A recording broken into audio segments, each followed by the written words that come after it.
Sex. इतनी open society में रहने के बाद भी कोई इस पर बात नहीं करना चाहता। ओपन सोसाइटी कैसे? क्योंकि वात्स्यायन ने आज से 1600 साल पहले एक किताब लिखी थी, कामसूत्र, जिसमें उन्होंने सेक्स पोजिशंस के बारे में बताया। और उन्होंने बताया कि सेक्स आध्यात्म उन्नति के लिए और प्लेजर के लिए एक अच्छा माध्यम है। फिर खजुराहो जैसे मंदिर, जिसमें सेक्स के बारे में खुल के बताया गया, काफी सेक्स पोजिशंस भी देखने को मिलती है। फिर भी हम इन सब के बारे में बात करने से शर्मिंदगी महसूस करते हैं। चलो, किसी भाई का क्वेश्चन है कि विदाउट प्रोटेक्शन किया गया सेक्स सेफ है या नहीं, मतलब ये कह रहा है कि प्रेगनेंसी होगी या नहीं होगी, तो इसका जवाब है पीरियड्स। पीरियड्स से 7 डेज बिफोर और 7 डेज आफ्टर किया गया सेक्स सेफ है। मतलब इन 14 दिनों में बिना प्रोटेक्शन के भी सेक्स सेफ है मोस्ट ऑफ द केस। अगर किसी को संतानोत्पत्ति के लिए सेक्स करना है, जैसे कि हमारे एंशिएंट टाइम में साधुज वगैरह करते थे, उसमें वो जो सेक्स करते थे ना, उनका उद्देश्य एक ही होता था, ना कि प्लेजर वगैरह कुछ नहीं होता था, उनका उद्देश्य होता था कि संतान उत्पत्ति। तो इसमें जो पीरियड्स के डेज का ध्यान रखा जाता है, और मिड पीरियड्स के जो डे होते हैं ना, जैसे कि 28 दिनों में पीरियड्स का जो साइकिल है वो होता है, तो 14 दिन आगे के वो हटा दो, और बीच में जो होता है ना 15वां दिन, तो उसमें जो है सेक्स करना, अगर बच्चा पैदा करना हो तो उस समय सेक्स करना काफी उचित होता है, क्योंकि वो ओवुलेशन का टाइम होता है।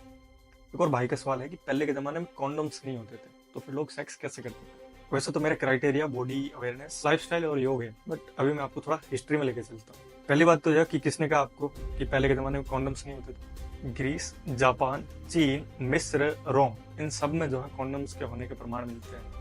अब आपको यह जानकर आश्चर्य होगा कि कपड़े से कॉन्डोम्स बनते थे। लेनिन का कपड़ा रात भर ऑलिव ऑयल में डुबो के या किसी अन्य पदार्थों में डुबो के रखा जाता था, और फिर अगले दिन उसे यूज में लिया जाता था। अब आपको यह जानकर और आश्चर्य होगा कि एनिमल इंटेस्टाइन के भी कॉन्डोम्स बनते थे। मतलब बकरी है, पेड़ है और सुअर, इनकी जो छोटी आंत होती है, उनसे कॉन्डोम बनते थे। और इससे जो है इंग्लैंड के राजा रजवाड़े यूज करते थे। आम आदमी के लिए नहीं था, सिर्फ एलाइट वर्ग के लिए था। पर यह बात ज्यादा पुरानी नहीं है, 300 से 350 साल पहले की। वैसे मिस्र में कॉन्डोम्स के सबसे पुराने साक्ष्य मिले आज से 3000 साल पहले के। बस इन द एंड बात यह है कि उस टाइम कॉन्डोम के यूज अलग थे, उद्देश्य अलग थे। तो उस समय संक्रमण से बचने के लिए इसका उपयोग किया जाता था, न कि जनसंख्या नियंत्रण। जनसंख्या नियंत्रण करना उनके माइंड में शायद ही कभी आया ही नहीं होगा, तभी तो 6-7 बच्चा उस समय आम बात थी। रोम जैसे शहर सेक्स सिटी हुआ करते थे, जहाँ सेक्स लीगल था।